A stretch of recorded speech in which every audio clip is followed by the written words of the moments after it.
So we're back to Forrest Fenn describing the first clue, begin at where warm waters halt. Not GPS. He's really, I'm just picking on the first clue, begin at where warm waters halt, to show you that he's talking about a real place with water. Fenn was asked one time, I don't have the quote, but he was asked one time, I remember, are you talking about real water? He goes, yeah. Someone once asked him, they said, well, what does warm mean when you say warm water? He goes, comfortable. Remember that he used to like to go bathing in the river and stuff? And he'd get these spots where were hot and warm near the thermal vents in Yellowstone, and he would go bathing in there. He talks about it a couple times, I think, in Thrill of the Chase and Once Upon a While or whatever. And I kind of thought, well, obviously he's, comfortable would indicate maybe he's talking about that spot where he would sit and bathe in the really enjoyable warm water. And he talked about how if he got out into the current where it was cold, it's like, whoa, it's cold, back up, get back into where it's, comfortable. But anyway, the point is, he's talking about a real place, a geographical place. You'll never find it that way. You need to start at the beginning. You need to figure out where warm waters halt. If you don't know where warm waters halt, you don't have anything. Let me repeat. If you don't know where warm water halts, you don't have anything, including a GPS solve. He didn't say that, but I'm including it because he said, if you don't know where warm waters halt, you don't have anything. The GPS solve has nothing to do with geographical points, except for the one location that you get with the coordinates. To make it even clearer, it's a real place. He says, where warm waters halt is not a dam. You're following point by point by point, but those points are determined by reading the poem. Begin at where warm waters halt is a place. Take it in the canyon down is a place, etc. Not a GPS solution. Most of us know this. It's kind of obvious, right?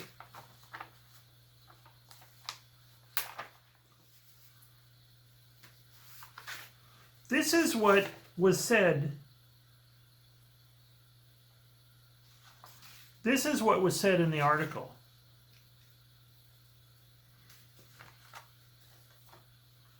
Thorin Cowling announced the solve to the Chase community in a YouTube video titled Forrest Fenn's Treasure Location Confirmed, with 5 exclamation points.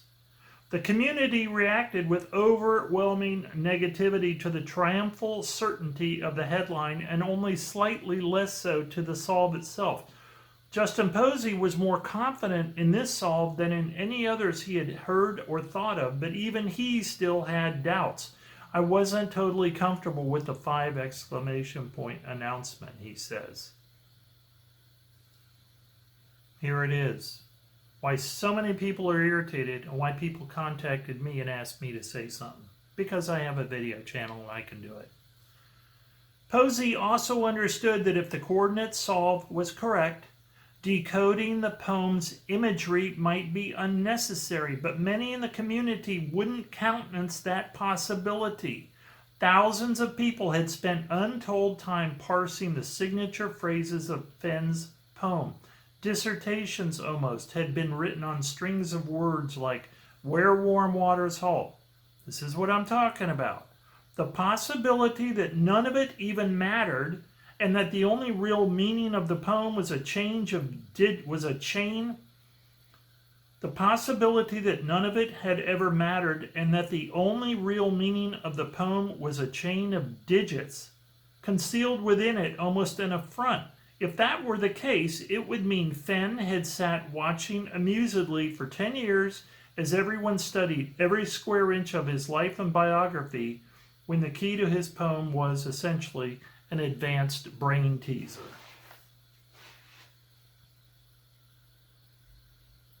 I mean, I could go on, maybe I should. Tyler Young drove up from Utah. There were inconsistencies in the way the homophones worked. Fenn said on one occasion that knowledge of codes or ciphers wouldn't help someone solve the poem. Doug Preston too, was left with the impression that Doug Preston, who knew Fenn from the beginning, was left with the impression that Fenn's puzzle was straightforward. Preston said, what Fenn told me was, no anagrams, no number counting. The people doing that are all barking up the wrong tree. Also, was this place really special enough? It's beautiful, don't get me wrong, Young says, but he said he wanted to die in this spot. The only way to be sure that this was the place would be some kind of forensic evidence, or else the finders coming forward. Yeah, the finder coming forward would help a lot. Hey, guy who knows the finder, guy who knew that the finder was going to write the Medium.com article, why don't you tell Mike Cowling his identity? End of story. We'd all believe everything. Yay, this is the finder, and it's proven, because of course this guy really does know the finder, right? And then the finder would say, well, yeah, that's the location. Or he'd say, no, that wasn't the location. I don't appreciate the guy telling you who my identity is. That's never going to happen, because it's a bunch of BS. In my humble opinion. In my opinion. So I've always got that behind me. In my opinion. That sign. Signs mean a lot. People are more impressionable with signs than words. I can keep saying, in my opinion, about everything I talk about, but believe me, I got a sign back there saying, in my opinion.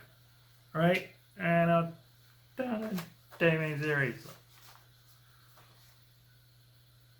Oh, and then I forgot about this.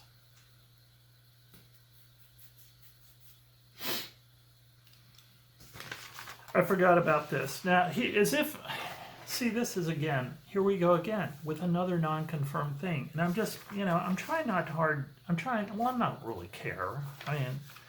This Justin Posey guy, I don't know him. He says all this stuff, he's got lots of money, and he tells the people writing this that. He's bought all these things to look for the chest. It sounds like you're really potentially a little fanatical about the thing. Maybe he just can't let it go. The chase, that is. Maybe he just can't let it go. He's got to stay involved in it. I don't know. Just my opinion. Now, this is what Justin Posey said. And I just find when people say things like that, I just get a little... It's just hard to believe. This guy is supposedly was in the tech business, and he did quite well in the tech business, and I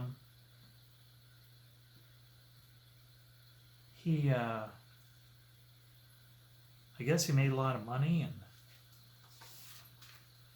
he must have made a lot of money, because listen to this. The prospect of closure looks elusive. For all of Posey's talk of the search being more important than the find, his failure eats at him. For 8 years, he spent the entirety of each summer looking for the treasure, and all the other months planning to do so. That was his reason to be, says his friend Kim Sarverno, who went on more than a dozen searches with him. So when it was found, it's now, what do I do with my life?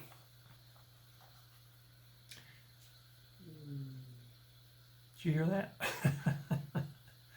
I thought I saw him on a video, and he's a relatively young man. Well, I guess he made his fortune, and he's retired. Nice deal. If the chest comes to auction, Posey said he would feel compelled to bid on it. His plan would be to re-hide it. But he expects the chest to go for significantly more than its appraised value, so he spends his time thinking about a more realistic alternative. On one of his searches, now wait a minute, this guy, Justin Posey, and this is very romantic, and I've heard other people say this, boy, if I ever found the treasure, I'd hide it again. I wouldn't take, maybe I'd take that bracelet to Fenn, and maybe I'd take some gold coins, but they never sound like normal people. They sound like something out of a book. These overly moral people who are just in everything for the esoteric, intellectual, emotional reward they get from it. They're almost too elevated to actually be in the search for something as earthly and base as money. Well, the finder we know has said he wants to get rid of the chest and take care of those college loans, right? How's that going? Anybody heard of the chest being sold to a museum or auctioned off or anything? No. I guess he figures, well, those college bills are gonna, when I finally do sell the chest, I'll take it. It doesn't matter if I've had some interest build up over the months, because I'm gonna pay them all off anyway, right? That must be what he's thinking. So this guy Posey, he is going to bid on the chest, buy it, I assume, and then rehide it. I mean, this guy is really making himself out to be quite the dude. Obviously, tons of money, right? If you believe it, if you can confirm it. I actually could well, I don't know if never mind. Here we go again. What a great way to end this. If the chest comes to auction, Posey says he would feel compelled to bid on it. His plan would be to rehide it, but he expects the chest to go for significantly more than its appraised value. So he's come up with a realistic alternative. Now listen to this. I guess he's saying he probably wouldn't be able to afford it. Yeah, because I was kind of thinking, okay. I guess he's saying, well, maybe I could afford it, Nelly. But, get up on it. If it's significantly higher than its appraised value, then, you start getting into 10 million and I'm tapped out. I only got so much money.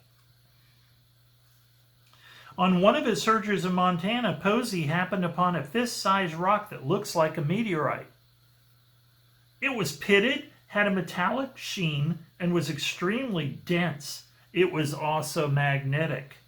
He sent the rock to a lab in New England to be tested. The lab confirmed its extraterrestrial origin and appraised it to be worth a substantial sum.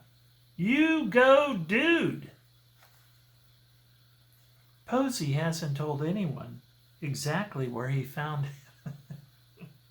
Does this sound familiar? I mean, my God, it never stops. Because there were a lot more of those rocks on the site. Of course, it must have been a huge, huge meteor, right? I mean, it's one thing to find a meteorite, but when you find them all over the place and they're all worth substantial amounts of money, my goodness, I think we could have a new Forrest Fenn in the making here. He plans to retrieve them. He wants to hide them as part of a treasure hunt he is thinking about starting. He has a spot in mind. Oh, God, help us. Can't confirm any of that. It's all just someone's word. Can't confirm any of it. I don't know, folks. I was going to do this, but I'm not sure I need to. I'm not sure I need to. Right, that's how you say it.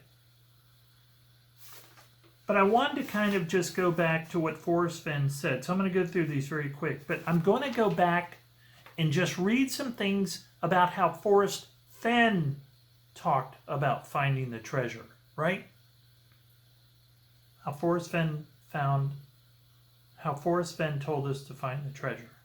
And you tell me how much this has to do with the GPS solve, where you just look at the poem and you figure out numbers, and you figure out those numbers are coordinates, and those coordinates take you to a spot.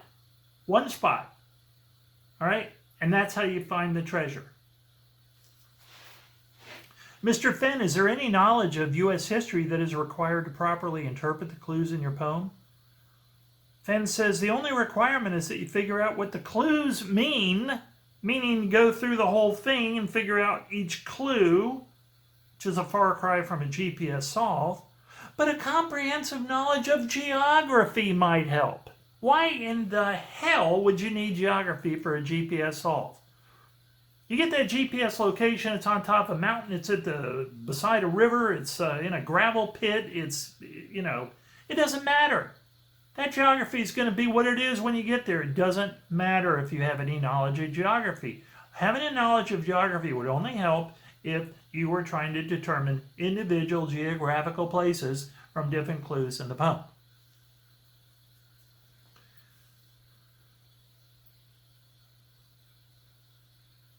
Someone says, is any specialized knowledge required to find the treasure? No specialized knowledge is required, and I have no expectations.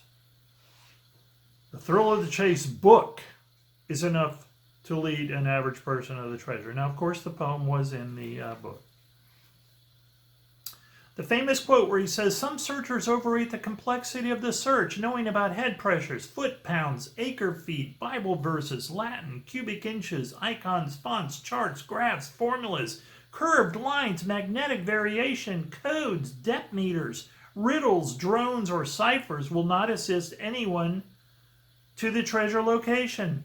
Though some of those things have been offered as positive solutions. Excellent research materials are the thrill of the chase, Google Earth, and or a good map.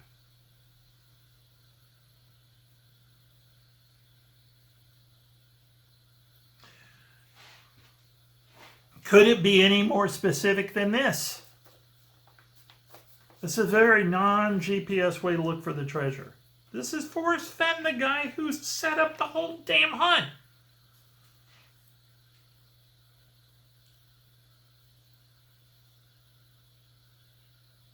How should people who are just finding out about the search, at this point it's gone on for 6 years when this person asked the question, 6 years ago, how should they begin the search 6 years after so many others have been looking for it? Do you feel they are at any disadvantage? Forrest Fenn says no.